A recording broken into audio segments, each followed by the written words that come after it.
Hello friends, welcome back to Asha's plants and flowers YouTube channel. ಇವತ್ತಿನ ವಿಡಿಯೋನಲ್ಲಿ ನಾನು ನಿಮಗೆ ಗುಲಾಬಿ ಗಿಡಗಳಿಗೆ ಯಾವ ಒಂದು ಫರ್ಟಿಲೈಸರನ್ನು ಇವಾಗ ಫೀಡ್ ಮಾಡಬೇಕು, ಈ ಒಂದು ಫರ್ಟಿಲೈಸರನ್ನು ಗಿಡಗಳಿಗೆ ಕೊಡೋದ್ರಿಂದ ಗಿಡಗಳಲ್ಲಿ ತುಂಬಾ ಚೆನ್ನಾಗಿ ಗ್ರೋತ್ ಆಗ್ತಾ ಇರಬೇಕಾದ್ರೆ ಈ ಒಂದು ಫರ್ಟಿಲೈಸರ್ ಕೊಟ್ಟರೆ ಆ ಒಂದು ಗ್ರೋತ್ ಏನಾಗುತ್ತೆ, ಮೊಗ್ಗುಗಳಾಗಿ ಮುಂದೆ ಅವು ಹೂಗಳಾಗಿ ಚೆನ್ನಾಗಿ ಕನ್ವರ್ಟ್ ಆಗೋದಕ್ಕೆ ಸಹಾಯ ಮಾಡುತ್ತೆ. ನೋಡಿ, ಈ ಗಿಡವನ್ನು ನಾನು ಪ್ರೂನಿಂಗ್ ಮಾಡಿ ಇದಕ್ಕೆ 8 ದಿನಗಳ ಹಿಂದೆ ಹಾಗೂ ಅದಕ್ಕಿಂತ ಮುಂಚೆ ಕೆಲವೊಂದು ಫರ್ಟಿಲೈಸರನ್ನು ಹಾಕೋದನ್ನು ತೋರಿಸಿದ್ದೆ. ಇವಾಗ ಇದಕ್ಕೆ ಮುಖ್ಯವಾಗಿ ನಾವು ಈ ಒಂದು ಫರ್ಟಿಲೈಸರನ್ನು ಹಾಕೋದ್ರಿಂದ ಗಿಡಗಳಲ್ಲಿ ಗ್ರೋತ್ ಆಗ್ತಾ ಇರುವಂಥ ಒಂದು ಕಂಡೀಷನ್ ಏನಿದೆ ಅದು ಇನ್ನಷ್ಟು ಇಂಪ್ರೂವ್ ಆಗುತ್ತೆ. ಜೊತೆಗೆ ಪ್ರತಿಯೊಂದು ಬ್ರಾಂಚ್ನಲ್ಲೂ ನಮಗೆ ಒಳ್ಳೆಯ ಕ್ವಾಲಿಟಿಯಲ್ಲಿ ನಮಗೆ ಫ್ಲವರ್ಸ್ ಕೂಡ ಸಿಗುತ್ತೆ. ನೋಡಿ, ಗಿಡದಲ್ಲಿ ಗ್ರೋತ್ ಚೆನ್ನಾಗಿ ಆಗ್ತಾಯಿದೆ. ನೀವು ಕೂಡ ನಾನು ಹೇಳಿರುವಂಥ ಟಿಪ್ಸನ್ನು ಫಾಲೋ ಮಾಡಿದರೆ ನಿಮ್ಮ ಗಿಡದಲ್ಲೂ ಕೂಡ ಈ ರೀತಿ ಗ್ರೋತ್ ಖಂಡಿತ ಬಂದಿರುತ್ತೆ. ನೋಡಿ, ಇದು ಕಂಪ್ಲೀಟಾಗಿ ನಾನು ಪ್ರೂನಿಂಗ್ ಮಾಡಿ ಅದಕ್ಕೆ ಕೆಲವೊಂದು ಫರ್ಟಿಲೈಸರ್ ಹಾಕಿದ ಮೇಲೆ ಎಷ್ಟು ಚೆನ್ನಾಗಿ ಇವಾಗ ಗ್ರೋತ್ ಆಗ್ತಾಯಿದೆ. ಪ್ರತಿಯೊಂದು ಬ್ರಾಂಚ್ನಲ್ಲೂ ಮೊಗ್ಗುಗಳು ಬರ್ತಾಯಿದೆ. ಇನ್ನೂ ಕೆಲವು ಗಿಡಗಳಲ್ಲಿ ಏನಾಗ್ತಾ ಇದೆ ಅಂತಂದರೆ 2ನೇ ಟೈಮ್ ನಾನು ಫ್ಲವರಿಂಗನ್ನು ತೊಗೊಳ್ತಾ ಇದ್ದೀನಿ. ಇವಾಗ ಈ ರೀತಿ ಮೊಗ್ಗುಗಳು ಬರ್ತಿರಬೇಕಾದ್ರೆ ಈ ಮೊಗ್ಗುಗಳು ಚೆನ್ನಾಗಿ ಅರಳಬೇಕು, ಇವು ಇನ್ನಷ್ಟು ದೊಡ್ಡ ಸೈಜ್ನಲ್ಲಿ ಬರಬೇಕು. ಜೊತೆಗೆ ಇದರಲ್ಲಿ ಯಾವುದೇ ರೀತಿ ತೊಂದರೆಗಳು ಬರಬಾರ್ದು ಅಂತಂದರೆ ನಾನಿವತ್ತು ಹೇಳ್ತಾ ಇರುವಂಥ ಫರ್ಟಿಲೈಸರನ್ನು ನೀವು ಖಂಡಿತ ಫೀಡ್ ಮಾಡಲೇಬೇಕು. ಜೊತೆಗೆ ಪ್ರತಿಯೊಂದು ಫರ್ಟಿಲೈಸರ್ನ ನಡುವೆ ನೀವು 8ರಿಂದ 10 ದಿನಗಳ ಗ್ಯಾಪ್ ಇಡಬೇಕು ಅಂತ ನಾನು ಹೇಳಿದ್ದೀನಿ. ನಾನು ಹಿಂದೆ ಗುಲಾಬಿ ಗಿಡಕ್ಕೆ ಫರ್ಟಿಲೈಸರ್ ಮಾಡಿ ಇವತ್ತಿಗೆ ಮಿನಿಮಮ್ 8ರಿಂದ 9 ದಿನ ಆಯಿತು. ಸೊ ಇವತ್ತು ನಾನು ಏನು ಮಾಡ್ತಾ ಇದ್ದೀನಿ, ಈ ಒಂದು ಫರ್ಟಿಲೈಸರನ್ನು ಕೊಡ್ತಾ ಇದ್ದೀನಿ. ಈ ಫರ್ಟಿಲೈಸರ್ ಹಾಕಬೇಕಾದ್ರೆ ಕೆಲವೊಂದು ಕಾಳಜಿಯನ್ನು ಕೂಡ ನೀವು ವಹಿಸಬೇಕು. ಯಾಕಂತಂದರೆ ಈ ಒಂದು ಫರ್ಟಿಲೈಸರ್ ನಾವು ಅಕಸ್ಮಾತ್ ತುಂಬ ಹಸಿಯಾಗಿರುವಂಥ ಅಥವಾ ತುಂಬಾ ಮಾಯಿಸ್ಟ್ ಅಂತಂದರೆ ಮಣ್ಣು ತುಂಬ ಸಾಗಿಯಾಗಿರುವಂಥ ಗಿಡಗಳಲ್ಲಿ ಈ ಒಂದು ಫರ್ಟಿಲೈಸರ್ ಕೊಟ್ಟರೆ ತುಂಬ ಬೇಗ ಗಿಡಗಳಲ್ಲಿ ಫಂಗಸ್ ಬರುತ್ತೆ. ಆದರೆ ನಾವು ಚೆನ್ನಾಗಿ ಕಾಳಜಿಯನ್ನು ವಹಿಸಿ ಫರ್ಟಿಲೈಸರನ್ನು ಕೊಡೋದ್ರಿಂದ ಗಿಡಗಳಲ್ಲಿ ತುಂಬ ಚೆನ್ನಾಗಿ ಗ್ರೋತ್ ಕೂಡ ಕಾಣಿಸುತ್ತೆ. ನೋಡ್ತಾ ಇರ್ಬೋದು, ಚಿಗುರು ಬಂದಿರೋದನ್ನು ಕೂಡ ನಾನು ಹಿಂದಿನ ವಿಡಿಯೋನಲ್ಲಿ ತೋರಿಸಿದ್ದೀನಿ. ಇವಾಗ ಅದರಲ್ಲಿ ಎಷ್ಟು ದೊಡ್ಡದಾಗಿ ಮೊಗ್ಗುಗಳು ಬರ್ತಾ ಇದೆ. ಸೈಡಲ್ಲಿ ನಾನು ನಿಮಗೆ ಆ ಒಂದು ಹೂವಿನ ಪಿಕ್ಚರನ್ನು ಕೂಡ ಕೊಡ್ತಾ ಇದ್ದೀನಿ. ಇದು ಒಂದು ಸ್ಟ್ಯಾಂಡರ್ಡ್ ರೋಸ್, ಅಂದರೆ ಮೇಲೆ ತುಂಬ ದೊಡ್ಡದಾಗಿ ಫ್ಲವರ್ಸ್ ಬರುತ್ತೆ ಹಾಗೂ ತುಂಬಾ ಚೆನ್ನಾಗಿ ಸುಂದರವಾಗಿ ಹೂ ಕೂಡ ಬರುತ್ತೆ. ನೋಡಿ, ಇದು ಒಂದು ಹೈಬ್ರಿಡ್ ರೋಸ್ ಕಟಿಂಗ್ನಿಂದ ಗ್ರೋ ಮಾಡಿರೋದು. ಈ ಸೈಡಲ್ಲಿ ಏನು ಫ್ಲವರ್ ತೋರಿಸ್ತಾ ಇದ್ದೀನಲ್ಲ, ಆ ಒಂದು ಫ್ಲವರ್ಸನ್ನು ಕಟ್ ಮಾಡಿ ತೆಗೆದ ನಂತರ ಅದೇ ಒಂದು ಬ್ರಾಂಚ್ನಲ್ಲಿ ಸೈಡ್ನಿಂದ 2 ಬ್ರಾಂಚಸ್ ಬಂದಿದೆ, ಅದರಲ್ಲಿ ಮೊಗ್ಗುಗಳು ಕೂಡ ಬರ್ತಾ ಇದೆ. ಈ ಕಂಡೀಷನ್ನಲ್ಲಿ ನಾವು ಇವಾಗ ಗಿಡಗಳಿಗೆ ತುಂಬ ಒಂದು ಒಳ್ಳೆಯ ಫೀಡಿಂಗ್ ಕೊಡೋದ್ರಿಂದ ಗಿಡಗಳಲ್ಲಿ ಗ್ರೋತ್ ತುಂಬ ಚೆನ್ನಾಗಾಗತ್ತೆ. ನಾನು ಹಿಂದೇನೂ ಹೇಳಿದ್ದೀನಿ, ಗುಲಾಬಿ ಗಿಡ ಒಂದು ಹೆವಿ ಫೀಡರ್ ಪ್ಲಾಂಟ್ ಅಂತ. ಸೊ ಇದಕ್ಕೆ ಮೇಲಿನ ಮೇಲೆ ಫರ್ಟಿಲೈಸರ್ ಕೊಡೋದ್ರಿಂದ ನಿಮ್ಮ ಗಿಡಗಳಲ್ಲಿ ತುಂಬ ಚೆನ್ನಾಗಿ ಫ್ಲವರಿಂಗ್ ಆಗುತ್ತೆ. ನೋಡಿ, ಅದೇ ಪಾಟ್ನಲ್ಲಿ ಅದು ಹೇಗೋ ಏನೋ ಗೊತ್ತಿಲ್ಲ, ಇದು ಆಕ್ಸಲಿಸ್ ಗಿಡ ತಂತಾನೆಗೆ ಬಂದಿದೆ. ಅದು ಹೇಗೋ ಏನೋ ಗೊತ್ತಿಲ್ಲ, ಒಟ್ಟು ಮಿರಾಕಲ್ ತುಂಬ ಸುಂದರವಾಗಿ ಇದರಲ್ಲಿ ಇದು ಗ್ರೋ ಆಗ್ತಾಯಿದೆ. ನೋಡಿ, ಇವು ಕೂಡ ಬಟನ್ ರೋಸ್, ಇದರಲ್ಲಿ ತುಂಬ ಚೆನ್ನಾಗಿ ಇವಾಗ ಮೊಗ್ಗುಗಳು ಬರ್ತಾ ಇದೆ. ಪ್ರತಿಯೊಂದು ಬ್ರಾಂಚಸ್ನಲ್ಲೂ ಕೂಡ ಇವಾಗ ಚಿಗುರು ಮೊಗ್ಗುಗಳ ಸುರಿಮಳೆ ಆಗ್ತಾ ಇದೆ. ನಿನ್ನೆ ನಾನು ವೋಟಿಂಗ್ ಮೂಲಕ ನಿಮಗೆ ಯಾವ ಗಿಡದ ಬಗ್ಗೆ ಆಸಕ್ತಿ ಇದೆ, ಯಾವ ಗಿಡ ನಿಮಗೆ ಇಷ್ಟ ಅಂತ ಕೇಳಿದಾಗ ತುಂಬ ಹೆಚ್ಚಿನ ಸಂಖ್ಯೆಯಲ್ಲಿ ವೋಟ್ ಬಂದಿದ್ದು ಗುಲಾಬಿ ಗಿಡಕ್ಕೆ. ಸೊ ಹಾಗಾಗಿ ನಾನಿವತ್ತು ಗುಲಾಬಿ ಗಿಡಕ್ಕೆ ಯಾವ ಒಂದು ಫೀಡಿಂಗ್ ಮಾಡ್ತಾ ಇದ್ದೀನಿ ಅಂತ ಕೂಡ ತೋರಿಸ್ತಾ ಇದ್ದೀನಿ. ಅದಕ್ಕೂ ಮುಂಚೆ ಒಂದು ವಿಷಯ ಏನು ಗಮನದಲ್ಲಿ ಇಟ್ಕೊಳ್ಬೇಕು ಅಂತಂದರೆ, ಗುಲಾಬಿ ಗಿಡಕ್ಕೆ ಆ್ಯಸಿಡಿಕ್ ಸಾಯಿಲ್ ತುಂಬ ಇಷ್ಟ. ಸೊ ಹಾಗಾಗಿ ಇದಕ್ಕೆ ಕಾಫಿ ಪೌಡರ್, ಟೀ ಪೌಡರ್ ನೀವು 8ರಿಂದ 10 ದಿನಗಳಿಗೊಮ್ಮೆ ತಪ್ಪದೆ ಒಂದೊಂದು ಸ್ಪೂನ್ನಷ್ಟು ಮಣ್ಣಿನಲ್ಲಿ ಆ್ಯಡ್ ಮಾಡೋದ್ರಿಂದ ಗ್ರೋತ್ ಚೆನ್ನಾಗಾಗುತ್ತೆ. ಜೊತೆಗೆ ಫ್ಲವರಿಂಗ್ ಕೂಡ ತುಂಬ ಚೆನ್ನಾಗಿ ಬರುತ್ತೆ.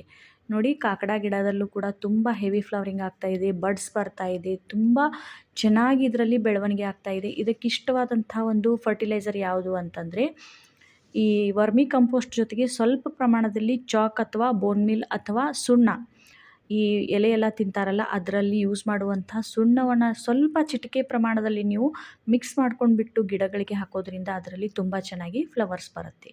ನೋಡಿ, ಗುಲಾಬಿ ಗಿಡ ಒಂದು ಚಿಕ್ಕ ಒಂದು ಪೇಂಟ್ ಡಬ್ಬದಲ್ಲಿ ಹಚ್ಚಿದ್ದೀನಿ. ಅದರಲ್ಲೇ ಒಂದು ದಾಸವಾಳ ಗಿಡ ಕೂಡ ಗ್ರೋ ಆಗ್ತಾ ಇದೆ. ಆದರೆ ಅದರಲ್ಲಿ ಮೊಗ್ಗುಗಳ ಒಂದು ಸೈಜನ್ನು ಹಾಗೂ ಗಾತ್ರವನ್ನು ನೋಡ್ಬೋದು ಎಷ್ಟು ಚೆನ್ನಾಗಿ ಬರ್ತಾ ಇದೆ ಅಂತ. ಸೊ ಬನ್ನಿ ಇವತ್ತಿನ ಮೇನ್ ವಿಷಯಕ್ಕೆ ಬರೋಣ. ಯಾವ ಒಂದು ಫರ್ಟಿಲೈಸರನ್ನು ಇವಾಗ ಸದ್ಯಕ್ಕೆ ಗಿಡಗಳಿಗೆ ನಾವು ಕೊಡ್ಬೋದು, ಅದರಿಂದ ತುಂಬ ಚೆನ್ನಾಗಿ ನಾವು ಫ್ಲವರ್ಸನ್ನು ಕೂಡ ಪಡ್ಕೊಳ್ಬೋದು ಅನ್ನೋದನ್ನು ತಿಳ್ಕೊಳ್ಳೋಣ. ಈ ಒಂದು ಫರ್ಟಿಲೈಸರ್ ರೆಡಿ ಮಾಡ್ಕೊಳ್ಬೇಕಾದ್ರೆ ನೀವು ನಿಮ್ಮ ಹತ್ರ ಸಾಧ್ಯ ಇದ್ದರೆ ಮಸ್ಟರ್ಡ್ ಕೇಕ್ ಪೌಡ್ರ್ ಮಾರ್ಕೆಟಲ್ಲಿ ತುಂಬ ಈಸಿಯಾಗಿ ಸಿಗುತ್ತೆ. ಇದು ಪೌಡರ್ ಫಾರ್ಮ್ನಲ್ಲೂ ಸಿಗುತ್ತೆ. ಸೈಡ್ನಲ್ಲಿ ನಾನು ನಿಮಗೆ ಫೋಟೋ ಕೂಡ ತೋರಿಸ್ತಾ ಇದ್ದೀನಿ. ಈ ರೀತಿ ಪೌಡರ್ ಹಾಗೂ ಕೇಕ್ ಫಾರ್ಮ್ನಲ್ಲೂ ನಮಗೆ ಸಿಗುತ್ತೆ. ಇದಿಲ್ಲ ಅಂತಂದರೆ ನೀವು ಮನೆಯಲ್ಲಿ ಸಿಗುವಂಥ ಸಾಸಿವೆ ಕಾಳಿನಿಂದ ಯಾವ ರೀತಿ ಈ ಒಂದು ಫರ್ಟಿಲೈಸರನ್ನು ರೆಡಿ ಮಾಡ್ಕೊಳ್ಬೇಕು ಅನ್ನೋದನ್ನು ಕೂಡ ನಾನು ಹಿಂದಿನ ವಿಡಿಯೋನಲ್ಲಿ ತಿಳಿಸ್ಕೊಟ್ಟಿದ್ದೀನಿ. ನೋಡಿಲ್ಲ ಅನ್ನೋರು ಖಂಡಿತ ನೋಡಿ. ಇದನ್ನು ಮಿನಿಮಮ್ ನೀವು 5ರಿಂದ 6, 7 ಇಷ್ಟು ದಿನನಾದರೂ ನೆನೆಯೋದಕ್ಕೆ ಇಡಲೇಬೇಕು. ಈ ರೀತಿ ಇದನ್ನು 1 ಲೀಟರ್ ನೀರಿನಲ್ಲಿ ಒಂದು ಮುಟ್ಟಿಗೆಯಷ್ಟು ಅಥವಾ ಒಂದು ಮುಷ್ಟಿಯಷ್ಟು ನೀವು ಒಂದು ಪೌಡರ್ ಆಗಿರ್ಬೋದು ಅಥವಾ ಕೇಕ್ ಫಾರ್ಮ್ ನಿಮ್ಮ ಹತ್ರ ಯಾವುದು ಅವೈಲೇಬಲ್ ಇದೆಯೋ ಅದನ್ನು ನೀರಿನಲ್ಲಿ ನೆನೆಯೋದಕ್ಕೆ ಅಂತಂದರೆ ಫರ್ಮೆಂಟ್ ಆಗೋದಕ್ಕೆ ಮಿನಿಮಮ್ 5ರಿಂದ 6 ದಿನಗಳಾದರೂ ಇಡಲೇಬೇಕು. ತುಂಬ ಚಳಿ ಇದ್ದರೆ ನೀವು 8ರಿಂದ 10 ದಿನಗಳವರೆಗೆ ಇಟ್ಟರೆ ಇನ್ನೂ ಒಳ್ಳೆಯದು, ನಿಮಗೆ ರಿಸಲ್ಟ್ ಚೆನ್ನಾಗಿ ಸಿಗುತ್ತೆ. ನಾನು ಇದನ್ನು 6ರಿಂದ 7 ದಿನಗಳವರೆಗೆ ನೆನೆಯೋದಕ್ಕೆ ಇಟ್ಟಿದ್ದೀನಿ. ಇದು ರೆಡಿ ಆದ ನಂತರ ಇದರಲ್ಲಿ ತುಂಬ ಒಂದು ಕೆಟ್ಟ ಸ್ಮೆಲ್ ಬರುತ್ತೆ. ಜೊತೆಗೆ ಆ ಒಂದು ಪೌಡ್ರ್ ಏನಿರುತ್ತಲ್ಲ ಚೆನ್ನಾಗಿ ಅದರಲ್ಲಿ ಫರ್ಮೆಂಟ್ ಆಗಿ ಉಬ್ಕೊಂಡು ಬಿಟ್ಟಿರುತ್ತೆ. ಅದರ ಕಲರ್ ಕೂಡ ಚೇಂಜ್ ಆಗುತ್ತೆ. ಈ ರೀತಿ ಆದಾಗ ನಿಮಗೆ ಇದು ರೆಡಿಯಾಗಿದೆ ಅಂತ ಗೊತ್ತಾಗುತ್ತೆ. ಸೊ ಈ ಒಂದು ಫರ್ಟಿಲೈಸರನ್ನು 1 ಲೀಟರ್ ನೀರಿನಲ್ಲಿ ನೆನೆಯೋದಕ್ಕೆ ಇಟ್ಟರೆ ಇದಕ್ಕೆ 10ರಿಂದ 11 ಪಾರ್ಟ್ ಅಂತಂದರೆ 1 ಲೀಟರ್ ನೀರಿದ್ದರೆ 11 ಲೀಟರ್ ನೀರು ನಾರ್ಮಲ್ ನೀರನ್ನು ನೀವು ಇದರಲ್ಲಿ ಆ್ಯಡ್ ಮಾಡ್ಕೊಳ್ಬೇಕು. ಈ ರೀತಿ ಇದನ್ನು ಡೈಲ್ಯೂಟ್ ಮಾಡ್ಕೊಂಡ್ಬಿಟ್ಟು ಗಿಡಗಳಿಗೆ ಕೊಡೋದ್ರಿಂದ ಗಿಡಗಳಿಗೆ ಯಾವುದೇ ರೀತಿ ತೊಂದರೆ ಆಗಲ್ಲ. ನೀವು ಇದನ್ನು ಡೈಲ್ಯೂಟ್ ಮಾಡ್ದೇನೆ ಅಥವಾ ಕಡಿಮೆ ನೀರಿನಲ್ಲಿ ಡೈಲ್ಯೂಟ್ ಮಾಡಿ ಹಾಕೋದ್ರಿಂದ ಇದರಿಂದ ಗಿಡಗಳು ಬರ್ನ್ ಆಗುವಂಥ ಸಾಧ್ಯತೆ ಕೂಡ ಇರುತ್ತೆ.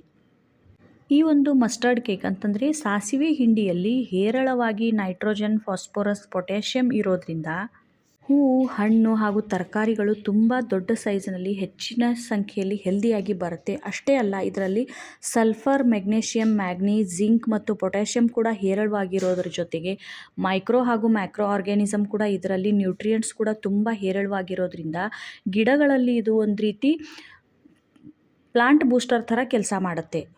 ಈ ಒಂದು ಫರ್ಟಿಲೈಸರನ್ನು ನೀವು ಕೊಡೋದ್ರಿಂದ ಗಿಡಗಳ ಓವರಾಲ್ ಗ್ರೋತ್ ಆಗೋದ್ರ ಜೊತೆಗೆ ಗಿಡಗಳಲ್ಲಿ ತುಂಬ ಬೇಗ ಫ್ಲವರ್ಸ್ ಬರುತ್ತೆ.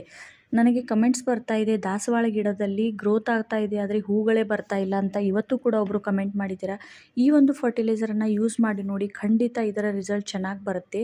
ಆದರೆ ಈ ಒಂದು ಫರ್ಟಿಲೈಸರನ್ನು ಯೂಸ್ ಮಾಡಬೇಕಾದ್ರೆ ಇನ್ನೊಂದು ಪಾಯಿಂಟ್ ಏನು ಗಮನದಲ್ಲಿಟ್ಕೊಳ್ಬೇಕು, ಪಾಟ್ನಲ್ಲಿರುವಂಥ ಮಣ್ಣು 60 to 70% ಅಂದರೆ 70% ಕಂಪ್ಲೀಟಾಗಿ ಡ್ರೈ ಆಗಿರಬೇಕು.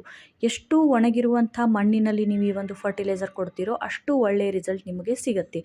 ನೀವು ಇದನ್ನು ಹಸಿಯಾಗಿರುವಂಥ ಮಾಯ್ಸ್ಟ್ ಆಗಿರುವಂಥ ಮಣ್ಣಿನಲ್ಲಿ ಈ ಒಂದು ಫರ್ಟಿಲೈಸರ್ ಕೊಟ್ಟರೆ ಆ ಗಿಡಗಳಲ್ಲಿ ಫಂಗಸ್ ಬರುವಂಥ ಸಾಧ್ಯತೆ ತುಂಬ ಇರುತ್ತೆ. ಸೊ ಹಾಗಾಗಿ ಈ ಒಂದು ವಿಷಯದ ಬಗ್ಗೆ ಗಮನ ಕೊಟ್ಟು ಈ ಒಂದು ಫರ್ಟಿಲೈಸರನ್ನು ಯೂಸ್ ಮಾಡ್ಕೊಳ್ಳಿ. ಕಂಪ್ಲೀಟಾಗಿ ಮಣ್ಣನ್ನು ಡ್ರೈ ಮಾಡ್ಕೊಂಡ್ಬಿಟ್ಟು ನೀವು ಎಲ್ಲ ಒಂದು flowering plants, vegetable, fruiting plants, seasonal plants ಎಲ್ಲ ಗಿಡಗಳಿಗೂ ಕೂಡ ನೀವು ಈ ಒಂದು ಫರ್ಟಿಲೈಸರನ್ನು ಕೊಡ್ಬೋದು. ಇದನ್ನು ಇವಾಗ ಚಳಿಗಾಲದಲ್ಲಿ ಯೂಸ್ ಮಾಡೋದ್ರಿಂದ ಗಿಡಗಳಲ್ಲಿ ಯಾವುದೇ ರೀತಿ ತೊಂದರೆ ಆಗಲ್ಲ. ಹಾಗೂ ಇದೊಂದು ಉಷ್ಣತೆಯನ್ನು ಹೊಂದಿರುವಂಥ ಫರ್ಟಿಲೈಸರ್ ಆಗಿರೋದ್ರಿಂದ ಗಿಡಗಳಿಗೆ ಏನಾಗುತ್ತೆ ಅಂತಂದರೆ ಇದು ಹೀಟನ್ನು ಪ್ರೊವೈಡ್ ಮಾಡುತ್ತೆ. ಗಿಡಗಳು ಎಷ್ಟು ಬೆಚ್ಚಗಿರುತ್ತೋ ಅಷ್ಟು ನಮಗೆ ಒಂದು ಫರ್ಟಿಲಿಟಿ ಅಂತಂದರೆ ಫಲವತ್ತತೆ ಹೊಂದಿ ಜೊತೆಗೆ ನಮಗೆ ಫಸಲನ್ನು ಕೂಡ ಹೆಚ್ಚಿನ ಪ್ರಮಾಣದಲ್ಲಿ ಕೊಡುತ್ತೆ. ಅದು ಹೂವಾಗಿರ್ಬೋದು, ಹಣ್ಣಾಗಿರ್ಬೋದು ಅಥವಾ ತರಕಾರಿ ಆಗಿರ್ಬೋದು. ಅಷ್ಟೇ ಅಲ್ಲ, ಈ ಒಂದು ಫರ್ಟಿಲೈಸರನ್ನು ಕೊಡಬೇಕಾದ್ರೆ ಪಾಟ್ನಲ್ಲಿರುವಂಥ ಮಣ್ಣನ್ನು ಸಾಧ್ಯವಾದಷ್ಟು ಲೂಸ್ ಮಾಡ್ಕೊಂಡ್ಬಿಟ್ಟು ಕೊಡಿ. ಇದರಿಂದ ಗಿಡದ ಬೇರುಗಳು ಸಂಪೂರ್ಣವಾಗಿ ಈ ಒಂದು ಫರ್ಟಿಲೈಸರನ್ನು ಅಬ್ಸಾರ್ಬ್ ಮಾಡ್ಕೊಳ್ಳೋದಕ್ಕೂ ಕೂಡ ಇದು ಸಹಾಯ ಮಾಡುತ್ತೆ. ಅಷ್ಟೇ ಅಲ್ಲ, ಪ್ರತಿಯೊಂದು ಗಿಡವನ್ನು ಫುಲ್ ಸನ್ಲೈಟಲ್ಲಿ ಇಡಿ. ಇದರಿಂದ ಗಿಡಗಳಲ್ಲಿ ಯಾವುದೇ ರೀತಿ ತೊಂದರೆ ಬರಲ್ಲ, ಯಾವುದೇ ರೀತಿ ಫಂಗಸ್ ಕೂಡ ಬರಲ್ಲ. ಇನ್ನೊಂದು ಪಾಯಿಂಟ್ ಏನು ಅಂತಂದರೆ, ಈ ಒಂದು ಫರ್ಟಿಲೈಸರನ್ನು ರೆಡಿ ಮಾಡ್ಕೊಳ್ಬೇಕಾದ್ರೆ ನೀವು ಯಾವುದಾದ್ರೂ ಒಂದು ಏರ್ಟೈಟ್ ಕಂಟೈನರ್ ಅಥವಾ ಡಬ್ಬದಲ್ಲಿ ಇದನ್ನು ಫರ್ಮೆಂಟ್ ಮಾಡೋದಕ್ಕೆ ಇಡಬೇಕು. ಹಾಗೂ ಇದನ್ನು ಫರ್ಮೆಂಟ್ ಮಾಡಬೇಕಾದ್ರೆ 2ರಿಂದ 3 ದಿನಗಳ ಮಧ್ಯದಲ್ಲಿ ನೀವು ಇದನ್ನು ಸ್ವಲ್ಪ ಲಿಡ್ಡನ್ನು ಓಪನ್ ಮಾಡಿ ಅದರಲ್ಲಿ ಸ್ವಲ್ಪ ಗಾಳಿ ಹೋಗುವ ಹಾಗೆ ಮಾಡಿ ಮತ್ತೆ ಅದನ್ನು ಲಿಡ್ಡನ್ನು ಕ್ಲೋಸ್ ಮಾಡಿ. ಇಲ್ಲ ಅಂತಂದರೆ ಕೆಲವೊಂದು ಸರಿ ಏನಾಗುತ್ತೆ ಅಂತಂದರೆ ಫರ್ಮೆಂಟೇಷನ್ ಪ್ರೊಸೆಸ್ ನಡೆದಾಗ ಅದರಲ್ಲಿ ಗ್ಯಾಸ್ ಉತ್ಪತ್ತಿಯಾಗುವಂಥ ಸಾಧ್ಯತೆಗಳು ಕೂಡ ಇರುತ್ತೆ. ಹಾಗಾಗಿ ಸ್ವಲ್ಪ ಇದರ ಲಿಡ್ಡನ್ನು ಲೂಸ್ ಮಾಡಿ ಮತ್ತೆ ಟೈಟ್ ಮಾಡಿ ಇದನ್ನು ನೆರಳಲ್ಲಿಟ್ಟು ರೆಡಿ ಮಾಡ್ಕೊಳ್ಳಿ. ಯಾವುದೇ ರೀತಿ ಬಿಸಿಲಲ್ಲಿ ಈ ಒಂದು ಫರ್ಟಿಲೈಸರನ್ನು ಇಡೋಕ್ಕೆ ಹೋಗಬೇಡಿ. ಸಾಧ್ಯವಾದಷ್ಟು ನೆರಳಲ್ಲಿಟ್ಟು ಚೆನ್ನಾಗಿ ಇದು ಫರ್ಮೆಂಟ್ ಆದ ನಂತರ ಗಿಡಗಳಿಗೆ ಡೈಲ್ಯೂಟ್ ಮಾಡಿ ಫೀಡ್ ಮಾಡಿ. ಈ ಒಂದು ಮಸ್ಟರ್ಡ್ ಕೇಕ್ ಫರ್ಟಿಲೈಸರ್ ಏನಿದೆಯಲ್ಲ, ಇದೊಂದು ಗಿಡಗಳಲ್ಲಿ ಫಾಸ್ಟಾಗಿ ಬೆನಿಫಿಟ್ಸನ್ನು ಕೊಡುತ್ತೆ. ಗಿಡಗಳು ಇದನ್ನು ಎಷ್ಟು ಚೆನ್ನಾಗಿ ಅಬ್ಸರ್ವ್ ಮಾಡ್ಕೊಳ್ಳುತ್ತೋ ಅಷ್ಟೇ ಬೇಗ ನಿಮಗೆ ರಿಸಲ್ಟ್ ಕೂಡ ಸಿಗುತ್ತೆ. ಜೊತೆಗೆ ಅಷ್ಟೇ ಅಲ್ಲ, ಇದರಲ್ಲಿ NPK ವ್ಯಾಲ್ಯೂ ಅಂತಂದರೆ ನೈಟ್ರೋಜನ್, ಫಾಸ್ಫರಸ್ ಮತ್ತು ಪೊಟ್ಯಾಷಿಯಮ್ ಏನಿರುತ್ತೆ ಹೇರಳವಾಗಿರೋದ್ರಿಂದ ಗಿಡಗಳಲ್ಲಿ ಪ್ರತಿಯೊಂದು ಸಮಸ್ಯೆಗಳು ಕೂಡ ಬಗೆಹರುತ್ತೆ. ಬಡ್ ಡ್ರಾಪ್ ಆಗ್ತಾ ಇರ್ಬೋದು, ಎಲೆಗಳು ಹಳದಿ ಆಗ್ತಾ ಇರ್ಬೋದು, ಗಿಡಗಳಲ್ಲಿ ಗ್ರೋತ್ ಆಗದೇ ಇರ್ಬೋದು. ಇದೆಲ್ಲವೂ ಏನಾಗುತ್ತೆ ಅಂತಂದರೆ ಈ ಒಂದು ಫರ್ಟಿಲೈಸರನ್ನು ಕೊಡೋದ್ರಿಂದ ಆ ಎಲ್ಲ ಸಮಸ್ಯೆಗಳು ಕೂಡ ದೂರ ಆಗುತ್ತೆ. ಸೊ ನೋಡಿದ್ರಲ್ಲ ಫ್ರೆಂಡ್ಸ್, ಯಾವ ರೀತಿ ಮಸ್ಟರ್ಡ್ ಕೇಕನ್ನು ಗಿಡಗಳಿಗೆ ಫೀಡ್ ಮಾಡಿ ಗಿಡಗಳಿಂದ ಹೆಚ್ಚಿಗೆ ನಾವು ಹಣ್ಣುಗಳನ್ನು ಪಡ್ಕೊಳ್ಬೋದು ಅನ್ನೋದನ್ನು ಈ ವಿಡಿಯೋನಲ್ಲಿ ಕಂಪ್ಲೀಟಾಗಿ ನಾನು ನಿಮಗೆ ಮಾಹಿತಿಯನ್ನು ಕೊಡುವಂಥ ಪ್ರಯತ್ನ ಮಾಡಿದ್ದೀನಿ. ವಿಡಿಯೋ ಇಷ್ಟ ಆದರೆ ಲೈಕ್ ಮಾಡಿ, ಶೇರ್ ಮಾಡಿ ಮತ್ತು ಚಾನಲ್ ಸಬ್ಸ್ಕ್ರೈಬ್ ಮಾಡ್ಕೊಳ್ಳೋದನ್ನು ದಯವಿಟ್ಟು ಮರಿಬೇಡಿ. Thank you for watching. Happy gardening. Bye.